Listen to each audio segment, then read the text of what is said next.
안녕하세요. 시골 목사입니다. 오늘은 사무엘하 3장을 살펴보시겠습니다. 3장에서는 사울의 아들 이스보셋의 군대 장관인 아브넬이 이스보셋을 배반하고 다윗에게 투항했다가 요압에게 살해당하는 장면을 볼 수 있습니다. 1절입니다. 사울의 집과 다윗의 집 사이에 전쟁이 오려매 다윗은 점점 강하여 가고 사울의 집은 점점 약하여 가니라. 다윗이 강하여진다는 것은 이스보셋을 추종하던 자들이 점차 다윗에게로 돌아와 그를 지지하기 시작했다는 것입니다. 2절입니다. 다윗이 헤브론에서 아들들을 낳았으되 맏아들은 암논이라. 이스라엘 여인 아히노함의 소생이요 암논은 이복 누이 다말을 강간한 탓에 그 오랍이 되는 압살롬에게 살해를 당하게 됩니다. 3절입니다. 둘째는 길르압이라 갈멜 사람 나발의 아내였던 아비가일의 소생이요 셋째는 압살롬이라 그수랑 달메의 딸 마아가의 아들이요 둘째인 길르압은 암논과 압살롬이 죽은 후 넷째인 아도니아가 장남 행세를 한 것으로 보아 일찍 죽었을 것입니다. 그리고 셋째인 압살롬은 암논을 죽이고 다윗에게 반역하여 요압의 손에 죽게 됩니다. 넷째는 아도니아라 핫깃의 아들이요 다섯째는 스바다라 아비달의 아들이요 넷째인 아도니아는 훗날 이복 동생 솔로몬과 왕이 쟁탈전을 벌이다가 비참한 최후를 맞이하게 되고 다섯째인 스바다는 이렇다 할 행적이 없습니다. 5절입니다. 여섯째는 이드로암이라 다윗의 아내 에글라의 소생이니 이들은 다윗이 헤브론에서 낳은 자들이더라. 아내를 많이 거느리는 것은 율법에 어긋나는 행동이었기에 이 일로 인해 다윗은 큰 곤욕을 치르게 됩니다. 6절입니다. 사울의 집과 다윗의 집 사이에 전쟁이 있는 동안에 아브넬이 사울의 집에서 점점 권세를 잡으니라. 아브넬은 사울의 삼촌인 넬의 아들로 사울의 군사령관을 지낸 자인데 왕이 허약하였기에 군부가 세력을 잡았습니다. 사울에게 첩이 있었으니 이름은 리스바요 아야의 딸이더라. 이스보셋이 아브넬에게 이르되 내가 어찌하여 내 아버지의 첩과 통관하였느냐 하니 왕의 첩과 통관한 것은 도덕적인 차원의 문제가 아니고 정치적인 성격의 문제로 왕의 첩을 차지하는 것이 왕의 후계자가 되는 것을 의미하기에 따지고 있습니다. 8절입니다. 아브넬이 이스보셋의 말을 매우 분하게 여겨 이르되 내가 유다의 개머리냐 내가 오늘 당신의 아버지 사울의 집과 그의 형제와 그의 친구에게 은혜를 베풀어 당신을 다윗의 손에 내주지 아니하였거늘 당신이 오늘 이 여인에게 관한 허물을 내게 돌리는도다. 아브넬이 애초부터 이스보셋에게 반역할 의사가 없었기에 충성했는데 이 정도는 취해도 되는 것이 아니냐고 따지고 있습니다. 9절입니다.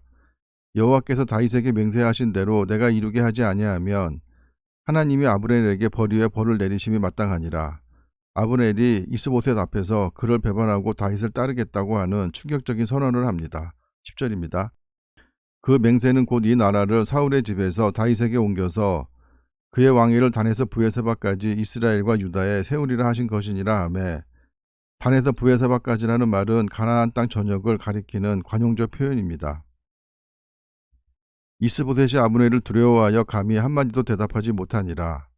아브넬이 자기를 대신하여 전령들을 다윗에게 보내어 이르되 이 땅이 누구의 것이니이까 또 이르되 당신은 나와 더불어 언약을 맺사이다. 내 손이 당신을 도와 온 이스라엘이 당신에게 돌아가게 하리이다 하니 아브넬은 자신이 이스라엘의 운명을 좌우할 수 있다고 착각하고 있습니다. 13절입니다.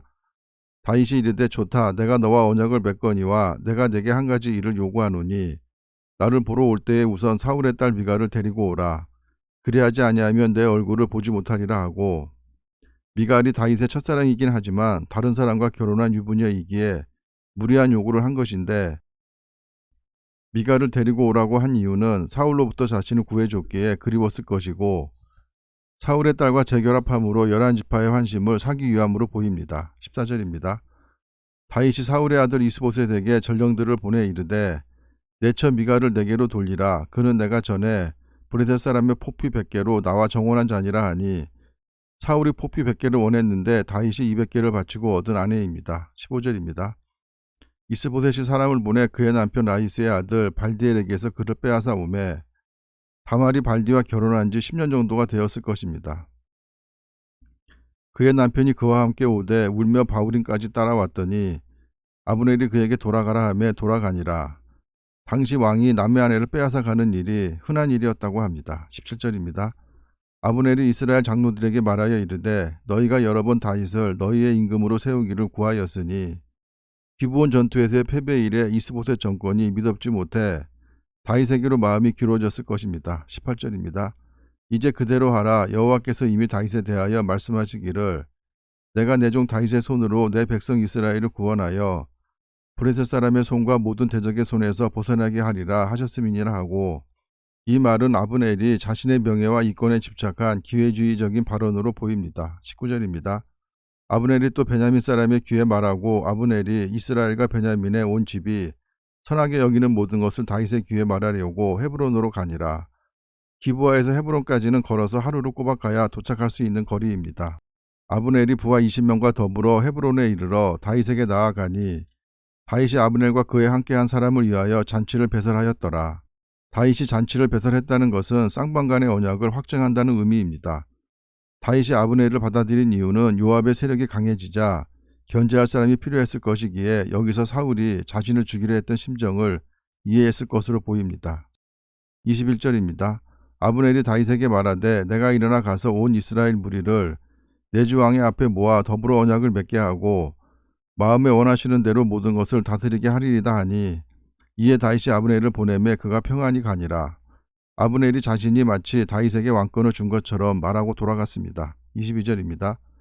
다윗의 신복들과 요압이 적군을 치고 크게 노력한 물건을 가지고 돌아오니 아브넬은 이미 보냄을 받아 평안히 갔고 다윗과 함께 헤브론에 있지 아니한 때라. 아브넬과의 중요한 협상을 위해 다윗이 요압을 일부러 변방에 파견한 것으로 보이기에 다윗의 정치적인 수가 대단한 것 같습니다. 23절입니다. 요압 및 요압과 함께한 모든 군사가 돌아오매 어떤 사람이 요압에게 말하여 이르되 내레 아들 아브넬이 왕에게 왔더니 왕이 보내매 그가 평안히 갔나이다 하니, 요압이 왕에게 나아가 이르되 어찌하심이니이까? 아브넬이 왕에게 나와왔거늘 어찌하여 그를 보내 잘 가게 하셨나이까?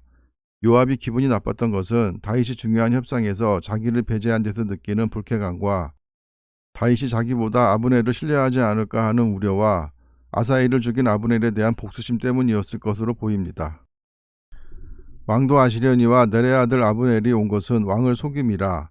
그가 왕이 출입하는 것을 알고 왕이 하시는 모든 것을 알려 함이니이다 하고, 이에 요압이 다윗에게서 나와 전령들을 보내 아브넬을 쫓아가게 하였더니 시라 우물가에서 그를 데리고 돌아왔으나 다윗은 알지 못하였더라. 요압이 다윗이 다시 돌아오라고 했다고 거짓말을 했을 가능성이 큽니다. 27절입니다. 아브넬이 헤브론으로 돌아오매 요압이 더불어 조용히 말하려는 듯이 그를 데리고 성문 안으로 들어가 거기서 배를 찔러 죽이니 이는 자기의 동생 아사엘의 피로 말미암음이더라. 나중에 나라가 합쳐지면 아브넬의 수하로 들어가게 될 것을 염려한 요압이 아브넬을 죽였다고 보기도 합니다. 28절입니다. 그 후에 다윗이 듣고 이르되 내레 아들 아브넬의 피에 대하여 나와 내 나라는 여호와 앞에 영원히 무죄하니 그 죄가 요압의 머리와 그의 아버지의 온 집으로 돌아갈지어다. 또 요압의 집에서 백탁병자나 나병 환자나 지팡이를 의지하는 자나 칼에 죽는 자나 양식이 떨어진 자가 끊어지지 아니할지로다 하니라. 요압은 다윗의 누이의 아들인데 다윗이 저주를 퍼부었습니다. 30절입니다. 요압과 그의 동생 아비새가 아비넬을 죽인 것은 그가 기브온 전쟁에서 자기 동생 아사엘을 죽인 까닭이었더라. 다윗이 요압과 및 자기와 함께 있는 모든 백성에게 이르되 너희는 옷을 찢고 굵은 배를 띠고 아브넬 앞에서 애도하라 하니라. 다윗 왕이 상여를 따라가 아브넬을 헤브론에 장사하고 아브넬의 무덤에서 왕이 소리를 높여 울고 백성도 다 우니라. 거대한 장례를 치러줌으로 다윗이 아브넬을 죽였다는 백성들의 의혹을 미리 차단한 것 같습니다. 33절입니다. 왕이 아브넬을 위하여 애가를 지어 이르되 아브넬의 죽음이 어찌하여 미련한 자의 죽음 같은고, 블레셋과의 수많은 전투에서 생존한 아브넬이 요압의 얕은 꾀를 짐작하지 못하고 죽은 사실에 대해 다윗이 놀라고 있습니다. 34절입니다. 내 손이 결박되지 아니하였고 내 발이 착고에 채이지 아니하였거늘 불의한 자식 앞에 엎드려진 같이 내가 엎드려졌도다 하며 온 백성이 다시 그를 슬퍼하여 우니라.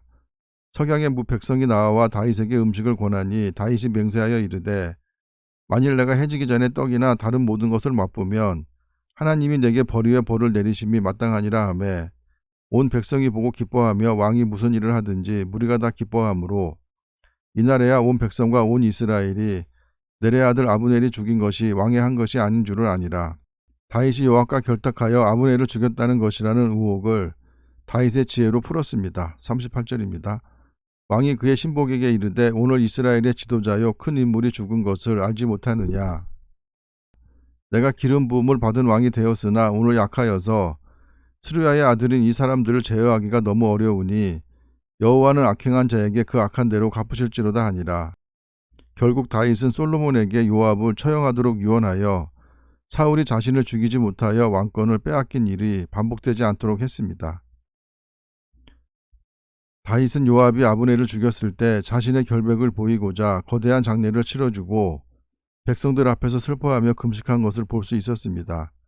다윗은 어떠한 일을 하든지 지혜 있게 함으로 사울이 겪었던 실수를 반복하지 않았음을 앞으로 펼쳐질 역사를 통해 알 수 있을 것입니다. 감사합니다.